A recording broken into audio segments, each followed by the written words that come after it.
पहले भी बोला है कि जिन लोगों को राजनीति करने के लिए एक पार्टी से दूसरे पार्टी से वापस से अपने पुराने पार्टी में आना-जाना है, उनके आने-जाने से मुझे कुछ फ़र्क नहीं पड़ता।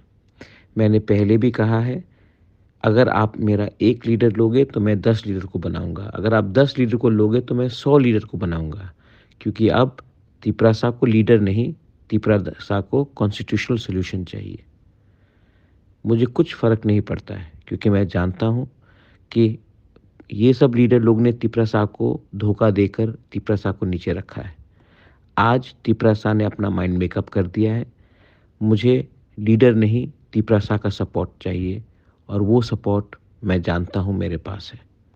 तो आप लोग चिंता मत कीजिए। एक लीडर गया है, 1000 सपोर्टर आएगा और मैंने पहले भी कहा है, आप 1 लीडर को लो, मैं 10 बनाऊँगा। आप 10 को लो, मैं 100 को बनाऊँगा। आप 100 को लो, मैं 1000 बनाऊँगा।